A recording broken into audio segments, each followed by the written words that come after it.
Welcome to this Chromperfect Support video. In this video, we're going to look at the possible causes of flat-topped chromatographic peaks and how to identify where the problem is occurring. Have you ever looked at a chromatogram and found that the top of a large peak has been cut off completely flat? The immediate assumption is often that the detector has been overloaded, but that is not necessarily the case. A flat-topped chromatographic peak can be caused at 3 different points in the acquisition process. The detector itself may have reached its limit. The analog data acquisition hardware may have exceeded its input range, or, in one specific historical case, the chromatography software itself may have imposed a limit on the incoming digital signal. Understanding which of these is happening is important because the solution is different in each case. Let's start with analog acquisition. When a detector is connected to Chromperfect through a Tigre interface, the detector produces an analog voltage which is measured by the interface. Tigre interfaces have a maximum input range of 1 volt. If the detector output rises above 1 volt, the interface cannot record the additional signal. Instead, the recorded chromatogram reaches the maximum value and stays there until the detector output falls back within range. The result is a peak with a perfectly flat top. This is a physical limitation of the analog acquisition hardware. Changing an integration setting or rescaling the chromatogram cannot recover the missing information. If the detector is capable of producing an output greater than 1 volt, the signal must be attenuated before it reaches the Tigre interface, or the detector output must be adjusted appropriately. Remember that changing the attenuation changes the recorded detector response, so the analytical method will normally need to be recalibrated. The second possible cause occurs within the detector itself. Every detector has a finite operating range. If the detector or its associated electronics become saturated, the signal can no longer increase in proportion to the amount of material reaching the detector. The exact limit varies between instruments, detector types, and configurations, so there is no single value that applies to every chromatograph. This type of detector overload can also produce a flattened or distorted peak. There can be a useful visual clue. When an acquisition system reaches a hard electrical limit, the top of the recorded signal is normally extremely sharp, repeatable, and completely flat.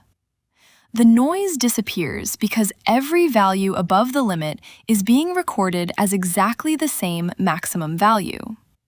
A detector that is genuinely overloaded may still show some noise or variation at the top of the peak, and the transition into saturation may be less sharply defined.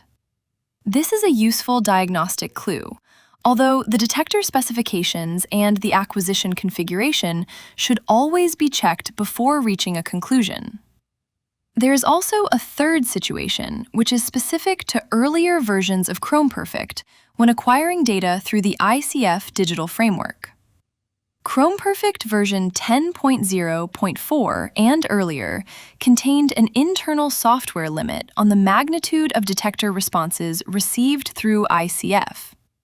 This was not a limitation of the detector, and it was not related to the 1 volt limit of a Tigre analog interface.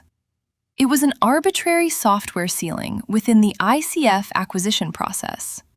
Importantly, this was an unusual edge case rather than a limitation that affected routine chromatography. The detector response had to exceed approximately the equivalent of 10 volts before the software limit became relevant. Most routine detector signals never approach this level. One situation where an exceptionally large response might occur is a very large solvent front. The limitation could also become apparent with some modern high-output detectors. For example, we recently investigated an Agilent 8890 connected digitally through ICF, where unusually large detector responses exposed this historical limit. The issue has now been corrected in Chromperfect releases later than version 10.0.4, and the previous ICF software sealing is no longer imposed. So, if you encounter a flat-topped peak, do not immediately assume that the detector is overloaded. First, establish how the detector signal reaches the chromatography data system. If it is an analog connection through a Tigre interface, check whether the detector output is approaching or exceeding 1 volt. If the instrument is connected digitally, check the operating range of the detector itself. And if you are using ICF acquisition with Chromperfect version 10.0.4 or earlier, an unusually large detector response may also encounter the historical Chromperfect software limit. The appearance may be similar in all 3 cases, but the causes, and therefore the solutions, are very different. Correctly identifying where the signal is being limited is the key to solving the problem without unnecessarily changing the analytical method, reducing sample concentration, or replacing hardware that is operating perfectly normally. Thank you for watching. For more information, please visit Chromperfect.com.